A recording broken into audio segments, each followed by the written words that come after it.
እነዚህ ወጣቶች ልጆች የስዊዘርላንድ ገበሬዎችን እንመለከታለን እነዛ ብቻ አይደለም ይሄንን የሚያስታውሰን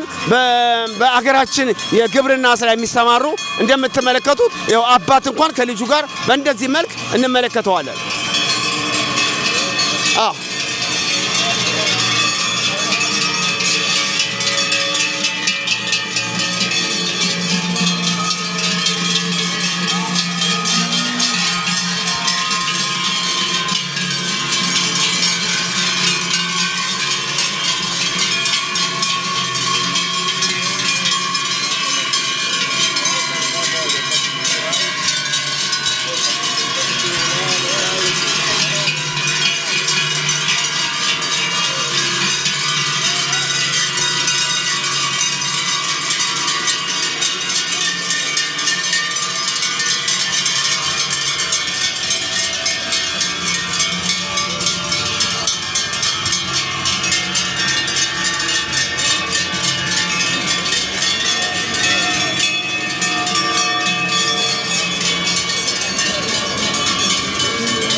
እንግዲህ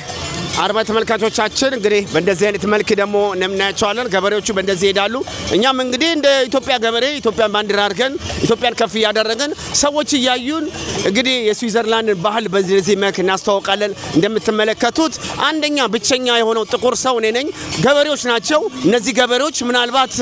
በብዛት ጥቁሮችን የማያዩ አይደሉም ማለት አፍሪካኖችን የሚመለከቱ አይደሉም የሚመለከቱት በብዛት ገጠር ላይ ስለዋሉ ገጠር አካባቢ የመጡ የስዊዘርላንድ ገበሬዎች ላያቸው በመንገዶቻቸውም ላይ ደግሞ ዋይን ይሰጧቸዋል ዋይን የሚሰጧቸው በዚህ ሀገር በስዊዘርላንድ በታሪክ ባህል ነው በባህላቸው እንግዲህ ወይን ምናምን ይሰጧቸዋል ወይን ያቀምሳቸዋል እንግዲህ እነን እየመሰለን እንግዲህ እነሱም ወይናቸውን የጠጡ ምግባቸውን እየበሉ ባህላቸውን በዚህ በደመቀ ሁኔታ ላይ ያስከልፋሉ እንደምታዩት ሰረገላውን እንመለከታለን በዚህ ሰረገላ ላይ እንግዲህ የምናየው በጣም የሚገርም ነገር ነው እኔ ይሄን ነገር ሰረገላ የሚጠቀሙት በተራራ ላይ ሲጓዙ ለምግብ ይተቀሙበታል እዚህ ጋር የምታዩት ደግሞ መቀመጫ አለች እቺ መቀመጫ በላሟ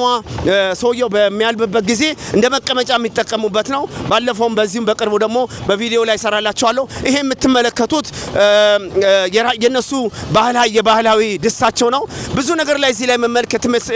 እንመለከታለን እንግዲህ ፈረንጆች ባህላቸውን እንደዚህ ካቆዩ እኛ ኢትዮጵያኖች ደግሞ ከዚህ የበለጠ ደግሞ መስራት ኢትዮጵያን መውደድ ኢትዮጵያን ማፍቀር ባህሎቿን ለነጮቹ በማሳየት በአንድነትና በትብብር ደግሞ ሰርተን ኢትዮጵያ ለነጮቹ በእይታ ውስጥ እንድትገባ ኢትዮጵያ ታላቅ ሀገር እንደሆነች ማሳየት እንዳለብን ከፈረንጆቹ እንመለከታለን መልካም ቆይታ